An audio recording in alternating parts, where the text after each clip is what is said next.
güvəndiyiniz bir şəxsəm, müəlliməm, təlimçiyəm. Məni qoyun bir kənara. Güvəndiyiniz avtomobil idarə edən şəxslərdən gedir söhbət. Güvəndiyiniz kim var? Atanız, qardaşınız, yoldaşınız və yaxud da qonşuda hər hansısa bir şəxs. Ancaq güvənirsiniz o insana. Yəni avtomobil idarə etmə mövzusunda güvənirsiniz. Ki bu adam peşəkardır. Həmin şəxslərə sual verin ki, ay ata, ay yoldaş, ay qardaş, ay qonşu, sən maşallah olsun, illərdir ki, avtomobil idarə edə bilirsən, qüsursuz da peşəkarcasına avtomobil idarə edə bilirsən. Mən də istəyirəm öyrənim. Mən sıfırdan başlayıb 10 saata profesional sürücü ola bilərəm, yoxsa yox? O sizə həqiqəti deyəcək. Yəni inanın ki, mən körpəliyimdən sükan arxasındayam. Düzdür, öz avtomobilim olmayıb, ancaq dostun, tanışın, qohumun avtomobillərini yavaş-yavaş yəni uşaqlıqdan sükan görmüşəm. Və illərdir ki, təlimçi kimi fəaliyyət göstərirəm. Bu qədər tələbə kütləm var, bu qədər insanlara avtomobil idarə etməyə, öyrətməyə çalışıram. İnanın, elə situasiyalar olur ki, mənim belə dizlərim əsir orada. Mən belə qorxuram. Necə ola bilər ki, siz sıfırdan başlayıb qorxmadan 3 saata, 5 saata profesional sürücü olasınız. Qorxmanız da normaldır, qorxa da bilərsiniz. Üzr istəyirəm, həyəcanlana da bilərsiniz. Xeyr. Tünelə daxil olaraq. Yəni bunlar hamısı insan faktorudur, yəni normaldır.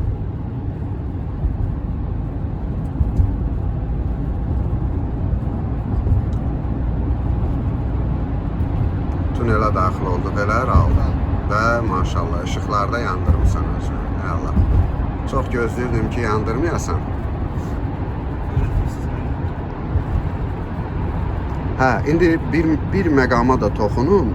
Ola bilər ki, mənim bu səsləndirdiyim fikirləri kimlərsə təksib eləsin ki, ay müəllim, siz deyirsiniz belə, vallah mənim misal üçün bacım, qardaşım, ya rəfiqəm, gözümün qabağında olan bir adam elə bir dəfə, ya 2 dəfə, ya 3 dəfə yoldaşı ilə sürdü, ondan sonra özü, yəni avtomobil idarə edə bilir. Bu hal da mümkündür. Ancaq bu 100-də 1 insanda olur. Hər kəs belə olmur bir.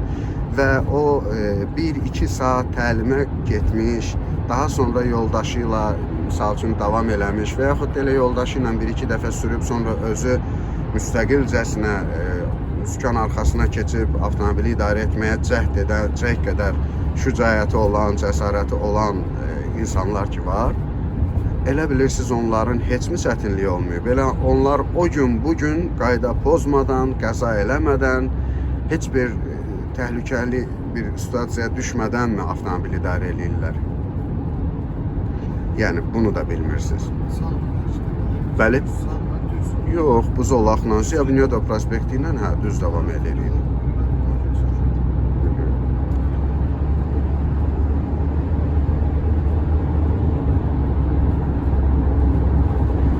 Və əgər mənim fikrimi düzgün qəbul eləmənizi xahiş edirəm, əgər özünüzü hazır hiss etmirsinizsə, insanın özü qədər özünü kimsə tanıya bilməz. Yəni siz yanlış görə bilərsiniz, yanlış eşidə bilərsiniz, ancaq yanlış hiss edə bilməzsiniz. Əgər özünüzü tam şəkildə hazır hiss etmirsinizsə, demək ki, sizin bəlli bir yerlərdə boşluqlarınız var, ona görə siz özünüzü hazır hiss etmirsiniz. Düşünməyin ki, sürə-sürə öyrənərəm. Mən özümə görə demirəm. İndi biraz təvazökarlıqdan kənar da olsa, mən bu fikri səsləndirəcəm. Mənim tələbə mövzusunda bir qıtlığım yoxdur. Yerlərim bir ay öncədən dolmuş olur. Yəqin ki, tələbələrim də buna şahiddir. Müraciət eləyərkən də bu halla qarşılaşmışsınız. Yəni, bugün müraciət eləyim, müəllim, mən sabahdan dərsə qoşulmaq istəyirəm. Bu mümkün olası iş deyil məndə. Çünki hər kəs bir ay öncədən qeydiyyatdan keçərək öz yerini tutur. Yəni, mən bunu sizləri özümə cəlb etmək üçün demirəm, bu fikirləri buna görə səsləndirmirəm. Sizin düzgün şəkildə maariflənməniz üçün, düzgün baxışla baxmanız üçün səsləndirirəm. Əgər hazır deyilsinizsə, özünüzü hazır hiss etmirsinizsə, hazır olana qədər davam edin.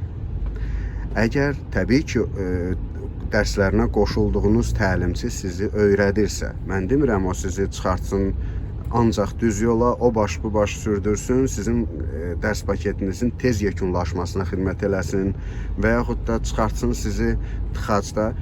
Kimsə bilməsə də biz təlimçilər çox gözəl bilirik ki, sutkanın hansı saatında, hansı prospektlər, hansı yollar tıxac olur.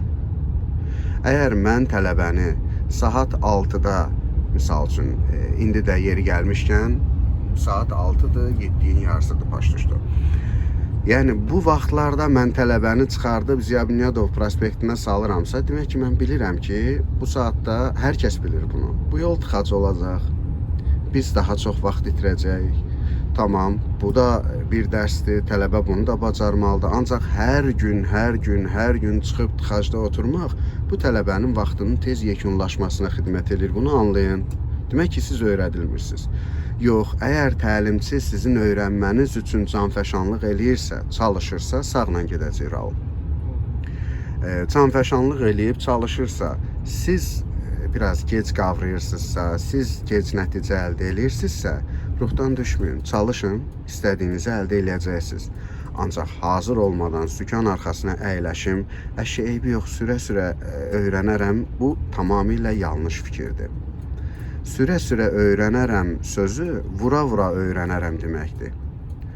Yəni, dəyə-dəyə öyrənərəm deməkdir. Dəyəndə də insan, yəni sürücü olaraq deyirəm, həmişə dəydiyimiz divar olmur. Həmişə dəydiyimiz maşın olmur. Allah göstərməsin. Avtomobilin piyadaya dəydiyi vaxtlar da olur. Mopedə, motosikla dəydiyi vaxtlar da olur. Bu halları nəzərə alın. Sabahsı gün təmirə, cərməyə, misal üçün, və yaxud da daha da negativ yerlərə xərc çəkməkdənsə, bugünkü gün təhsilinizə, yəni tədrisinizə ayırın o vəsaiti, vaxtı düzgün şəkildə öyrənin. Ondan sonra hər kəs kimi siz də sərbəst şəkildə avtomobilinizi idarə eləyin.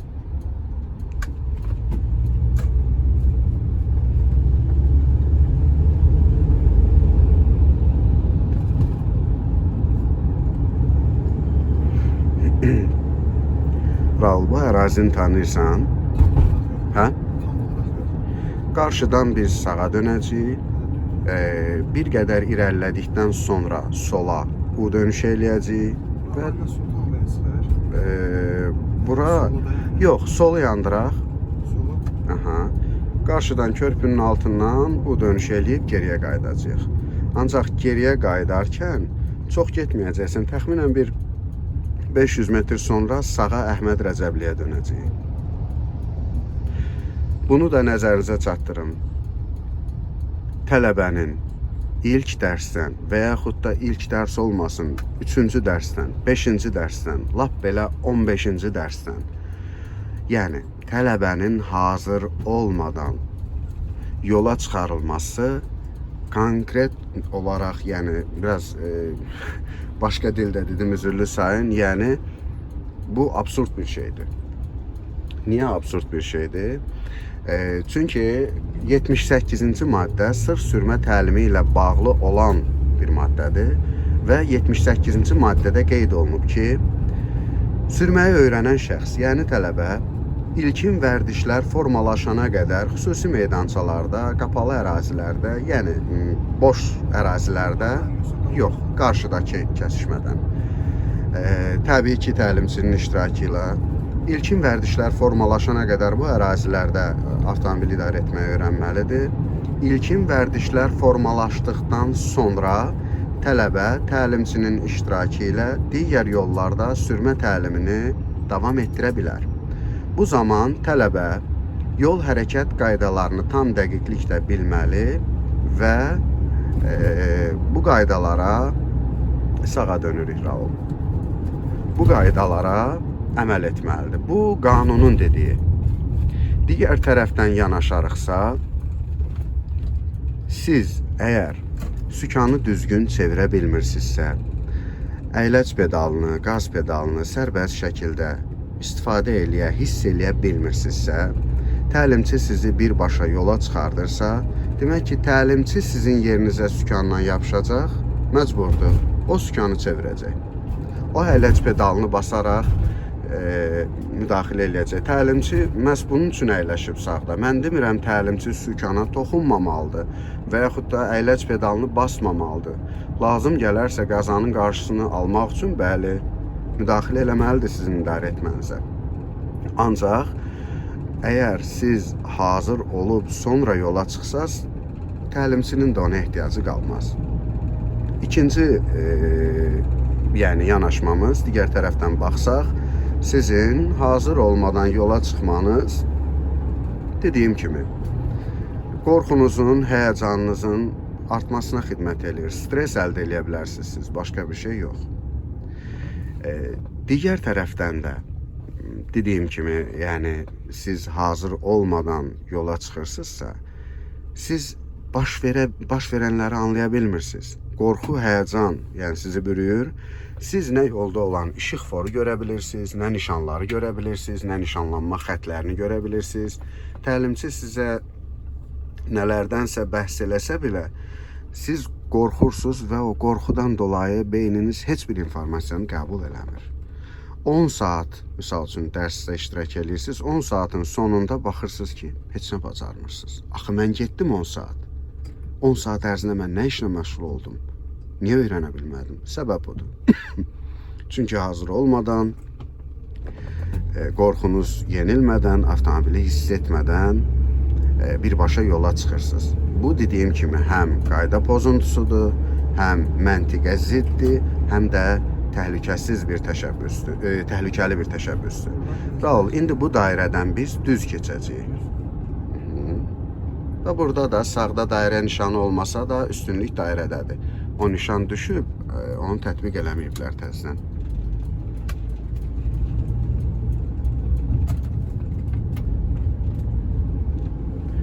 Qarşıdan da sağa dönəcəyik. Bir mövzuya da toxunum, fürsətdir.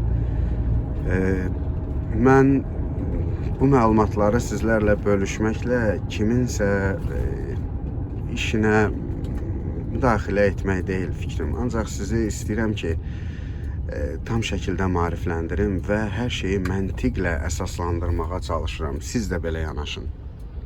Misal üçün, təlimçi sizi gəlir evinizdən götürür, işinizdən götürür. Bu sizin üçün bəli, rahatçılıqdır. Siz vaxt itirmirsiniz, dərsə getmək üçün yol qət eləmirsiniz. Rahatçılıqdır.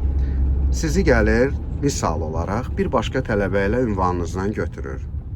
Siz oturursunuz, əyləşirsiniz sükan arxasına, sürə-sürə gedirsiniz. Bugün həmin tələbəni siz qoydunuz evinə, getdiniz bir başqa tələbəni evindən götürdünüz. Sonra o tələbə əyləşir sükan arxasına, gətirir, o sizi qoyur iş yerinizdə. Beləcə bir dərs Elnarəni aparıb gətirməklə məşğul olursunuz. İkinci dərs Gülnarəni aparıb gətirirsiniz. Yəni, burada siz öyrənmirsiniz, ha? Burada siz taksi fəaliyyəti ilə məşğul olursunuz. Bu da yanlış bir şeydir. Sizə hər dərs bir şey öyrədilməlidir. Hər dərs dediyim, misal üçün, bugün döngələri öyrədilir, sabah geriyə hərəkət öyrədilir. Bu şəkildə yox. Sizə, misal üçün, bugün döngələr izah olundu. Siz dönmə əməliyyatını yerinə yetirməyi öyrəndiniz, yoxsa yox? Əgər öyrənmisinizsə, bəli, növbəti dərsdə artıq növbəti tapşırığa keçirilməlidir.